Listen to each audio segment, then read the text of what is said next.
Welcome back to Second Breakfast, and welcome back to the world of Westeros. Today's chapter that we're discussing is Catelyn number 3. It's our first number 3. I was going to say, is this our first number 3? It is. It means I'm going to have to draw a new Roman numeral for the infographics. It means it's very exciting. I'm going to start forgetting things. Like I said, last week I was like, I can keep track when it's like 1 and 2. I've had no problems. And now I'm like, oh no, this is too many numbers. I don't know if I can handle this. We were talking the other day about like maybe we're doing this book so slowly. We're doing a chapter a week. Maybe we should do like 4 or 5 chapters in each episode, and it'll go faster. And this chapter was again so rich, and I had so much to say. Every single week, we end up having plenty to say about 8 pages of text. And every week, we're like, what if, I don't know, what if it's not going to be great? And sometimes we'll like read it and be like, I don't know if I have much to say. But then once we sit down and like think it through and get our notes together, we're like, oh yeah, there's lots to say. So this happened once again. I don't mind that we're taking a long time. I'm not itching to find out what happens next because I know what happens next. I think that's helping. I think if we were reading this for the first time, it would be agonizing. But I know what happens, so it's okay. It was different in The Witcher, when we were like, I mean, we were reading much bigger chunks of text each week, but still, it was like I want to keep this going, So this is good though. This is Catelyn number 3. Yes. Want to start us off with the recap? Yes, let's do that. This is a big one. This is an exciting one. I think so far for the most part, we've been like, I know what happens in this chapter before we even read it. We're still kind of finishing that stuff off. We're getting to the end of it though. This is a Game of Thrones, Catelyn number 3. So. Also, if you haven't been here, it's important to know. Cam just rolled his eyes at me. If you haven't been we've here read the before, books, we've seen the show, read the books, spoiling we've seen the show, everything. Spoiling everything. Okay. Ned, Arya, just in case. I know. Can you imagine if somehow you've made it to 2024 and you haven't been spoiled by Game of Thrones, and then we're the ones who do it? I know. I'm just You're saying. doing the right thing. So, Ned, Arya, Sansa, and King Robert and his party have all left Winterfell. They've been gone for 8 days. They're rolling out. They are rolling.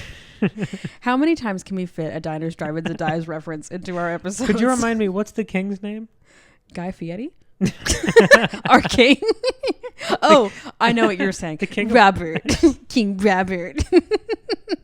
So we got Downton Abbey, we got Guy Fieri, we got all kinds of crossovers here. Okay, they've been gone for 8 days. Catelyn hasn't left Bran's room the entire time, and she's kind of going a little nuts. Maester Lewin comes in, and he's like, hey, we need to go over the accounts and hire a new steward and a new captain of the guard and all these things. And she's like, who cares? My son's dying, and just snaps and tells him to go away. He's like, but okay. But then Robb appears and says, hey, I can take care of those things. I'm a man now. I'm 14. And so Maester Lewin's like, okay, great. We'll talk about this tomorrow. And then Robb sort of does a check-in with Kat. He's like, Mom, what are you doing? We all need you. Everything's falling apart. Rickon, my 3-year-old brother, has no idea what's happening. Like, please, we need your help. I can't do this by myself. I'm only 14. But Catelyn just says that she can't go to sleep. She can't leave the room because she's afraid. What if Bran dies while she's not there? What if Bran dies while she's asleep? She needs to be there for Bran. And they're kind of not getting anywhere with this conversation.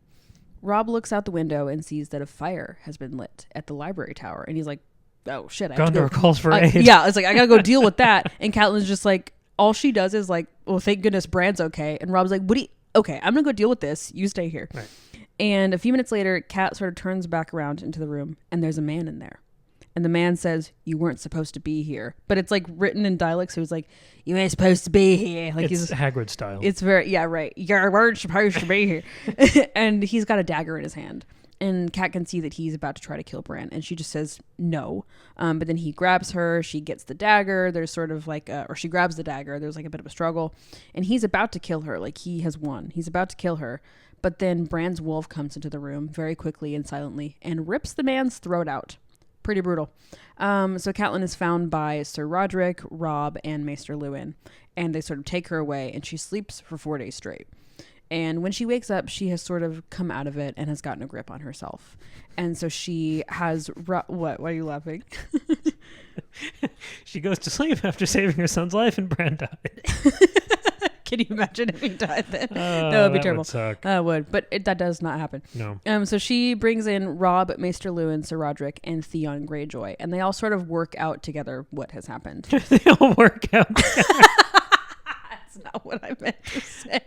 They work it out. They figure out what has happened. So the man had been hiding in their stables. That's how he had remained sort of out of sight. He set the fire to distract Catelyn and said that he could go in and kill Bran. But of course she was, a little bit going loopy, so she didn't leave the room. So it didn't work. Also the dagger is like very, very fancy. It's made of Valyrian steel and the hilt is made of dragon bone. So clearly somebody gave him this dagger. This did not belong to this, weird, creepy man who was sleeping in the stables. And so then Catelyn says, like, okay, I'm about to tell you something that you have to swear to me you will not tell anybody else.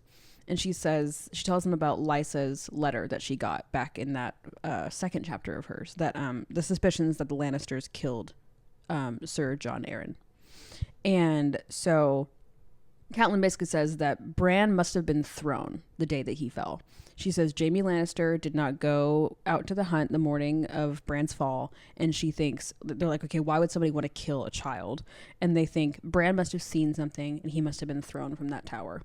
And they're all like, oh shit. But they all kind of like agree with it because they're like, yeah, Bran has never fallen before. He knows how to climb. This is suspicious. But of course they need proof to do anything with this. And so they decide someone has to take the dagger to King's Landing and like find out what's happening. And Catelyn decides that she is the one who has to go. Robb has to stay behind to deal with stuff at Winterfell and like grow up and become a man. But Catelyn knows that nobody else can go for her because like who's going to believe? Like it has to be her. Like she will be believed. It'd be cooler if she sent Rickon. Figure it out. Be a man. And so Sir Roderick is going to accompany Catelyn. They're basically going to take a shortcut and beat Ned and Robert there. They're going to take a ship and get to King's Landing first. And that's where it ends. Very exciting. So very exciting. Exciting action, exciting palace intrigue and plotting and family stuff and all kinds of things going on in this chapter. It was great. I've got a couple things I want to play with in this discussion, but let's start with I think the biggest part of this chapter, which is Catelyn and grief.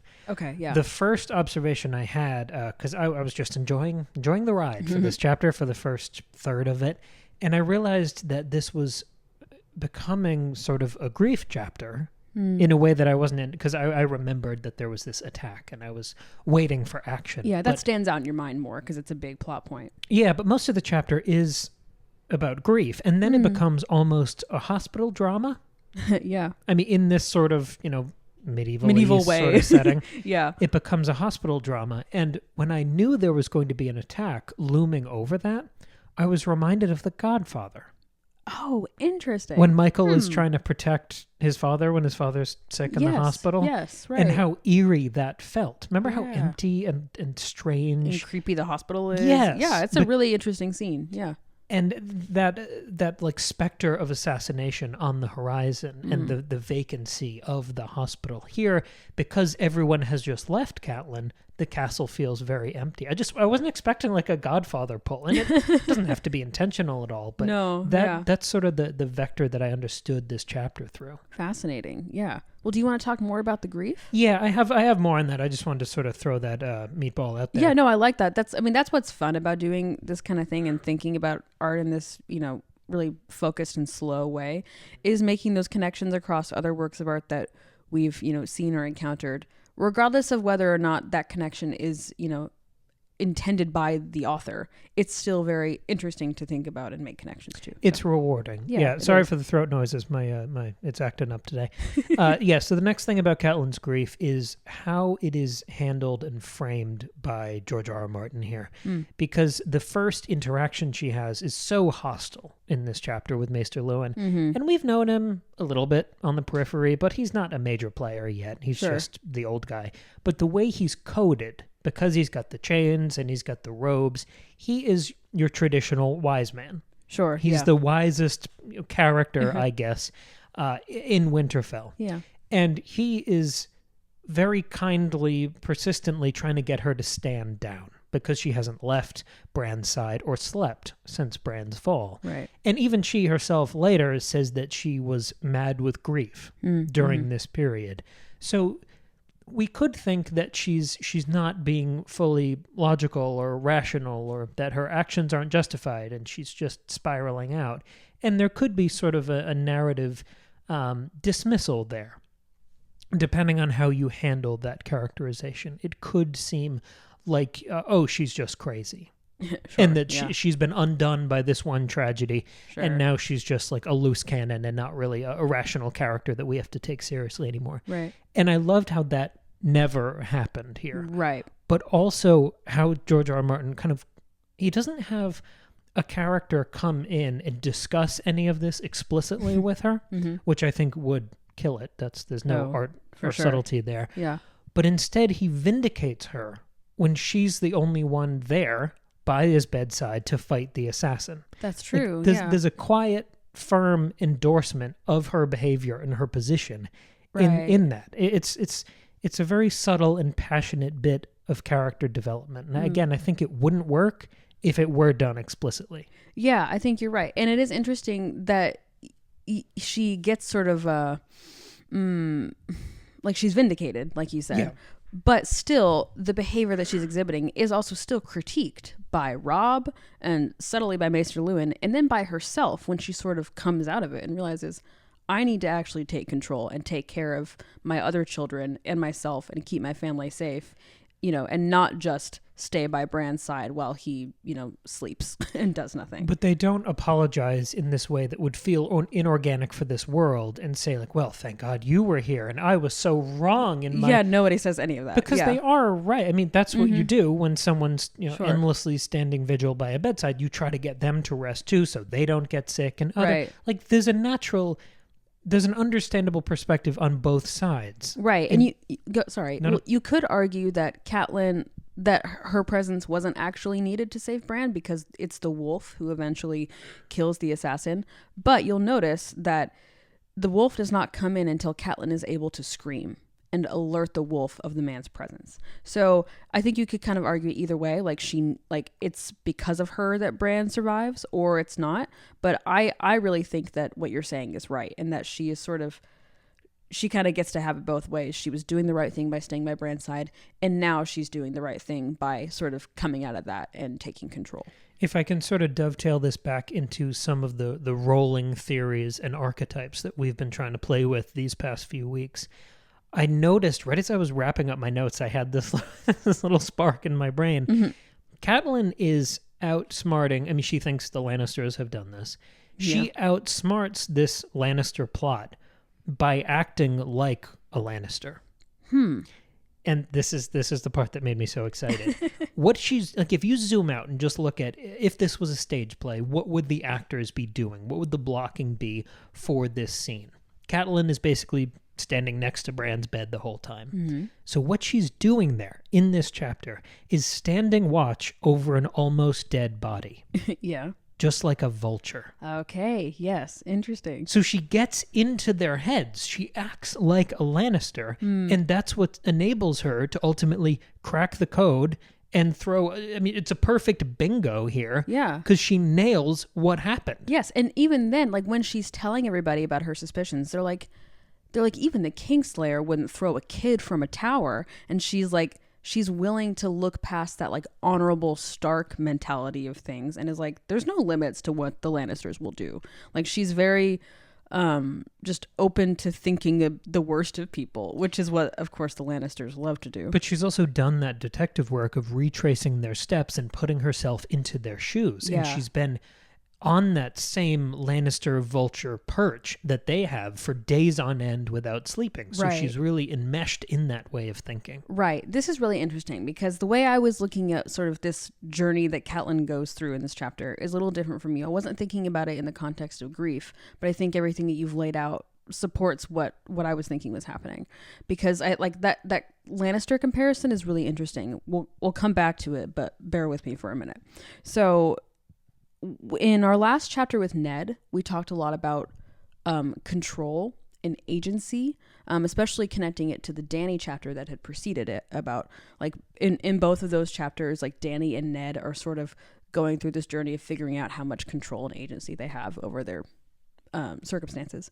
And at the end of the Ned chapter, it sort of ends with Ned just not giving up control, but sort of accepting and resigning himself to the fact that he doesn't have a lot of agency in his current position as this like hand of the king, but the king won't listen to anything he says. And Ned holds back a lot. It doesn't say much. We talked a lot about silence and that sort of thing. In this chapter, Catelyn also starts out by thinking she has no control. But it's very funny because she criticizes Ned in her mental narration. The narration says, she begged Ned not to go. He had no choice, he had told her, and then he left, choosing. So she has identified the way that Ned thinks he has no agency, and yet she's seeing it as he had a choice and he went anyway. So she's like, Ned, thinks he has no choice, but he totally does. But then in the next sentence, she says to Robb, I can't leave Bran even for a moment. So she thinks that she also has no agency. Later she says Catelyn remembered that Robb was only 14. She wanted to get up and go to him, but Bran was still holding her hand and she could not move. Of course she can move. He's asleep. She can let go of his hand. But again, she feels like she can't. And then Robb tells her to sleep and she replies, I can't. What if he dies while I'm asleep? And so at the beginning of this chapter, she is also feeling, she's in this position where she feels powerless. She has no agency, no control. She just is beholden to whatever is happening to her. Interestingly enough, if we think it connected back to what Ned goes through in his chapter with King Robert. Catelyn, at one point, all the wolves and dogs start howling and barking outside of the room. And it's sort of starting to drive her a little bit nuts. And she's like, please make them stop, make them stop. She falls over and is crying. And she's craving silence.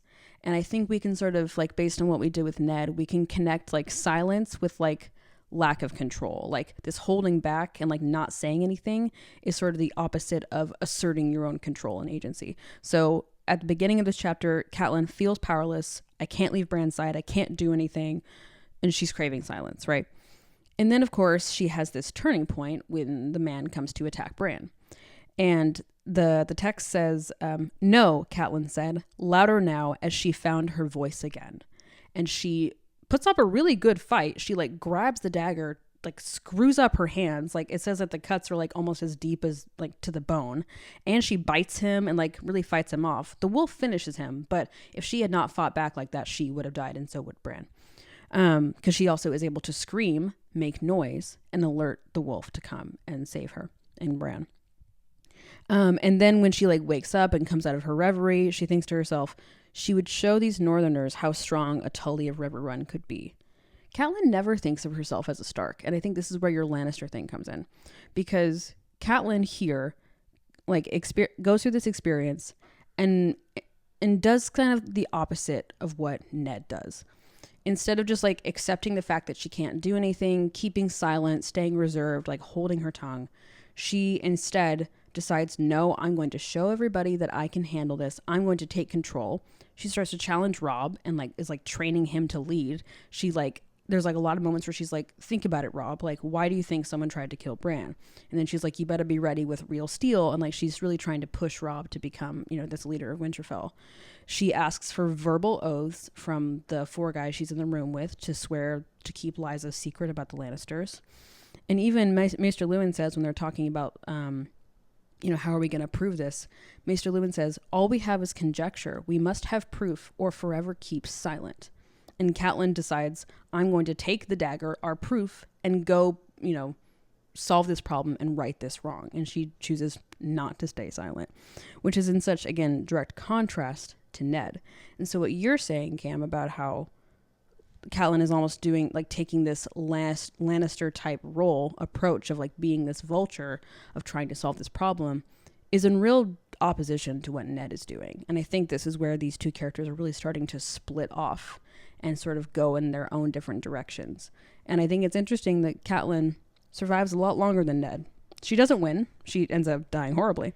But this sort of reclaiming of her agency and control, I think is really significant for her. Yeah, because by the time Ned speaks up, it's too late, and that's why they kill him. Right. Because he shares his little theory with the wrong person about the hair color and hereditary genes. He was silent for too long, and then he was not silent to the wrong people. So there's almost a life and death parallel with this silence versus speaking your mind, because Bran, being the other main POV level character in the room, he's of course silent through these chapters and through so many days here, and he's portrayed as being near death and almost in this limbo or void. Yeah. And I think that is the logical extent of what an extended silence does to a person when you drift that far from agency. There's something deadly, there's something delirious and untrustworthy about that extended silence, because Ned not speaking his mind to Robert is a failing of his job. Yes. And I think he wrestles with that through the rest of his brief life. Yeah. But I was really taken with that line you mentioned about Bran and Catelyn with the holding hands, because at the beginning of this chapter, she is as deep in that silence, that near-death silence, as Bran is. And she takes his hand. Obviously, he's not conscious enough to do that. No, he's not holding her hand. She's doing it, yeah. She takes his hand to check for signs of life. Yeah.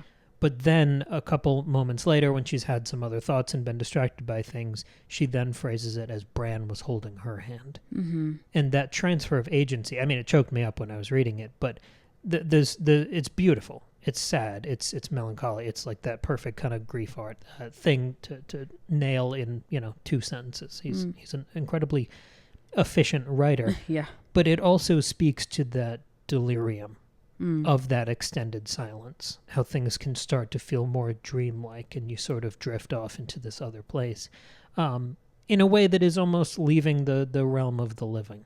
Yeah. And I like that she almost literally claws and fights her way back to the land of the living by the end of this chapter, and asserts herself as being the de facto head of the family, as running Winterfell, as leading all of these conversations with these qualified, established, all of these guys at Winterfell. She's in charge. Yeah. So I think that's a really great way of framing that arc through this chapter. Yeah. Really interesting. Yeah. No, it was really cool to see. And when I had started reading this chapter, I don't remember much of Catelyn from the books. I really remember Catelyn from the show. And Catelyn from the show is great. She's interesting. She's smart. She's, whatever. But she's not like a standout character for me, in my memory at least.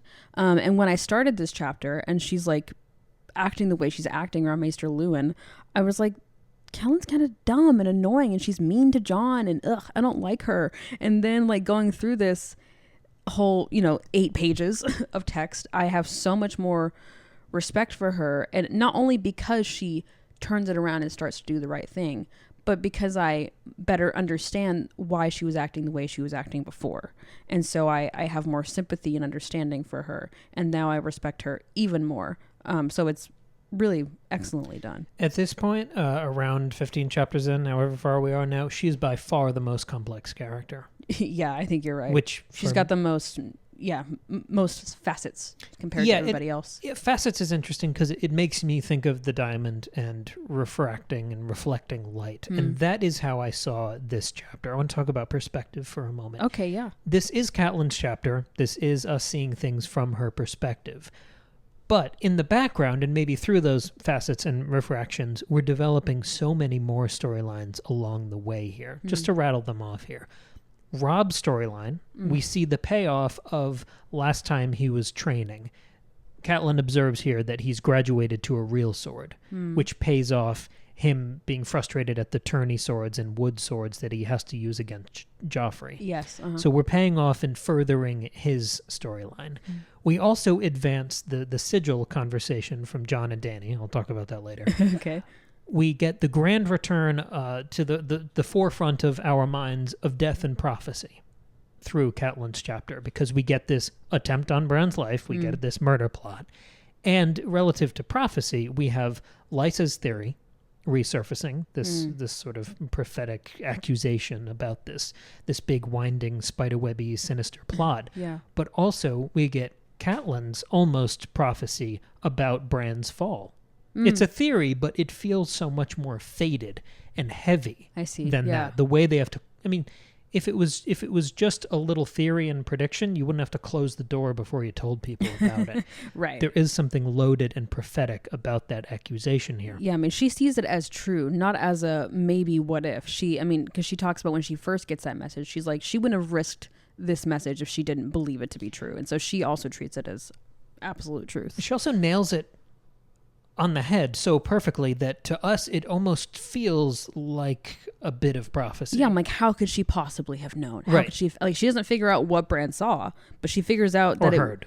But she figures out that it was Jaime. Like that's quite impressive. Right. Yeah. It feels like she's sort of seeing the Matrix in that moment. But the other thing that it forwards, and this or pushes forward on the board here, is Tyrion's perspective, because we got to dive into some Targaryen history and treachery in the last chapter when he was reading that book and talking to Jon.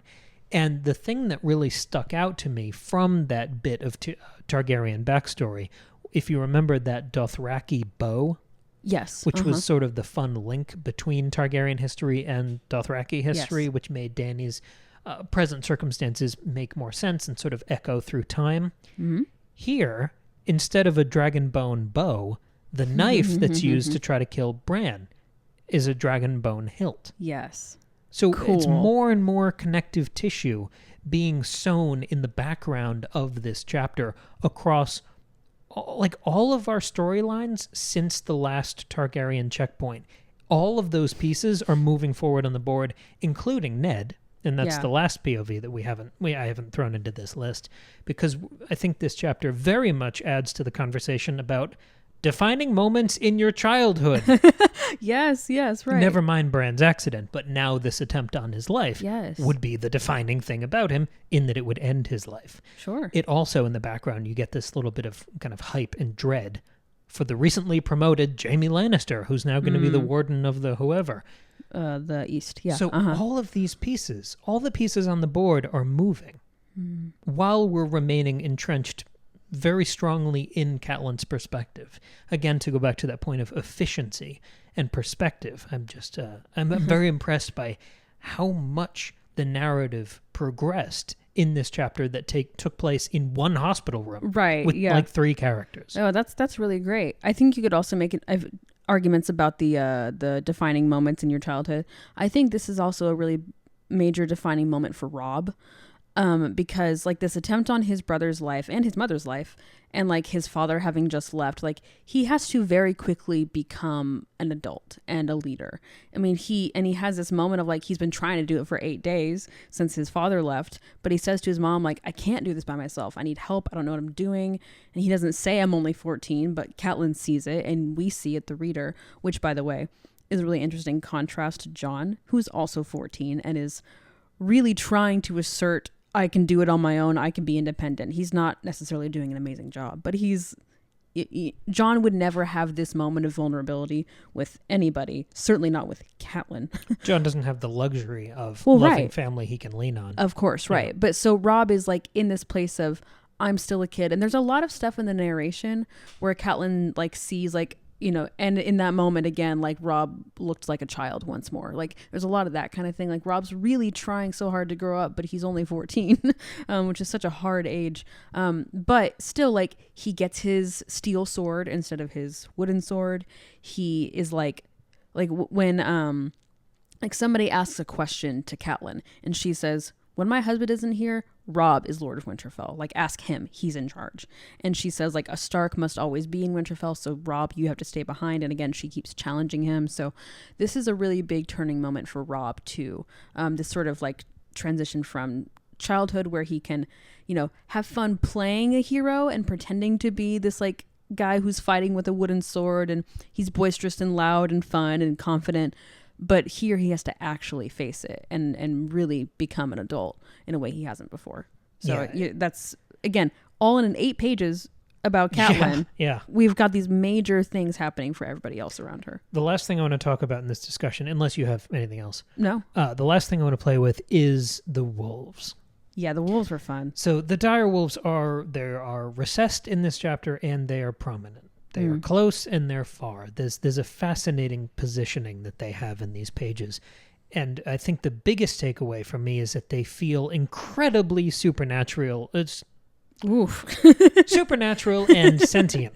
Yeah. In a way that no magical animals, magical fantastic beasts or whatever have felt up until this point. Yeah. It's not just that the Direwolves are sigils, like we talked about last time with Jon and Dany. It's not just that they feel like ghosts of Winterfell ancestors protecting the castle, Sure. they feel like an escalation of the faces in the crypt. They really feel like presences and reanimations of dead Starks. When we talked about Lyanna seeming like a ghost, the way, like almost a corporeal ghost, because she felt so alive down in the crypt. Yes. I felt like the wolves were doing almost something like rigging the narrative in their favor here. Because they were so active and explicit in the story. They were prowling and pacing and protecting the castle and the people inside of it. They almost felt like, if I'm talking about ghosts and crypts and supernatural, they felt like the Macbeth witches. I know we've mostly resolved what we've played with the Macbeth here. Yeah. But all of those ties to that play revolve around Winterfell. So as long as we are still at Winterfell, I'm comfortable still making those comparisons. And the thing that the Macbeth witches do is that they pull strings. Yeah. They orchestrate the proceedings. They are watching the play. We see them watching other characters, and they cut into the story when they need to influence events. And here, the Direwolves step in to save Bran and his storyline. They are plot armor on 4 legs. Sure. They are almost Tolkien's eagles. Yeah. There's something truly sentient and supernatural and almost narratively invasive about the Direwolves here that put them on a very different level than just the loyal dogs we've been talking about. Sure. Oh, I like that. And in this chapter, in this like moment of where everybody is at Winterfell, there are 3 direwolves. There's Bran's, Rickon's, and Robb's. Because the other ones have gone off with the other kids. I like that. That's really interesting. We could also say it might be like a distillation echo of last chapter when we talked about Jon and Dany's awakening house sigils, these fantasy creatures, this idea of magic slowly returning to this world and people not really clocking how important and impactful that was going to be. I would say they got it now. I mean, if you look at how Catelyn accepts the fact that the wolf needs to stay in Bran's room and repeats it a few times that the wolf needs to stay here now. There's this dawning kind of falling across our dramatis personae here. Yeah. Everyone's sort of getting it. Just like Dany's dragons, the direwolves feel like these family ancestors brought back, and there's something more loaded and more important about them. They almost feel like avatars of those ancestors. I like there must that. always be a Stark in Winterfell. The Starks who are in Winterfell are indisposed or 3 years old in this chapter. Sure. So it's that line from Harry Potter of like, it's like the castle Hogwarts wants us to fight back. Yeah. It's like those ghosts of Winterfell who are always prayed to and stoked and kept alive in the Godswood. It's like they are working through the wolves to protect the Starks in Winterfell. I like that. And if you want to extend the 3 witches thing a bit more, these, arbiters of prophecy, I think that works when we're thinking about the direwolves as aspirations for who the Stark children want to become. And what is an aspiration if not like some kind of prophecy? Like there's a prophetic tie to aspiration. If you hear a prophecy, you want it to come true, that becomes an aspiration. So I think that works really nicely. Also in Macbeth, you have assassins hired to kill a kid, and they kill the dad, and the kid escapes. That's very true. So, ooh, that's you're welcome true. for not making the whole episode about that, but I did have to throw it in at the end there. I do really like that. That's great. So I think that's it for Catelyn chapter 3, unless you have anything else here. No, this was fun. It was a lot of fun. I liked it a lot more than I thought. For some reason in my head, I was like, the Catelyn chapters, Catelyn's fine. I don't know what I was thinking. These are fantastic. This is great. I never thought they were bad, but I think I just love so many other characters so much more. Yeah. But no, this was a lot of fun. The next chapter is Sansa. We haven't heard from Sansa yet. Yeah, and that's not going to be a fun chapter at all. I don't remember what happens in this one, actually. Oh, it's not good. I truly don't. So that's going to be exciting. You know what else is exciting, Maggie? What? The world of Dune. Oh, yes, that's right. And we've been doing a series. We pushed our whole schedule. We've got we've got like 10 or 12 Tuesday episodes piled up that we here. recorded in like December. But then we started. Well, I started reading the first Dune book, and this has spun out into a series that we're calling Devouring Dune. Yeah. Where we're just shotgunning through these books. We're doing an episode per book. The first Dune novel is divided into 3 books. Each one of those gets an episode. The third one of those comes out this next Tuesday? I believe so, yes. And this past Tuesday would have been our episode about the new Dune movie. Oh, that's right, yeah. So for Dune Part 2. Just to lay it out perfectly there, we will have episodes across this month about the first 3 books that make up the first Dune novel, and then an episode about the second Dune novel, Dune Messiah. Yes. And we'll have an episode about the new Dune movie, and to throw a cherry on top, in a couple weeks, the Patreon exclusive bonus episode for this week, we're going to watch the old David Lynch Dune movie. Yes. And also, we did an episode on the first Dune movie in 2021, a couple years ago. So go check that out as well. So lots of Dune things. We'll make a little Dune playlist on YouTube. We will. Some of you asked, we do now have a playlist of all of our Game of Thrones episodes on YouTube, so you can find those really easily if you want to go through in order. We'll do the same thing for the Dune episodes as well. So yeah, jump on the sandworm with us. We're taking this journey. It's been so much fun. It has been fun. It has been a little delirious absorbing that much of this brand new, massive, intricate world. It's been crazy, yeah. It's been incredibly rewarding. So if you haven't checked those out, join us over there. They're largely spoiler-free, and we signpost as usual. So yes. Check those out. Thank you for listening. Patreon for bonus episodes. Support the show, $2 a month. Bonus episode every month. Back catalog of the whole 2 years of bonus episodes we've stacked up over there. Thank you for listening. We'll be back on Tuesday with... what else? More Dune. More Dune. All right, we'll see you then. All right, bye.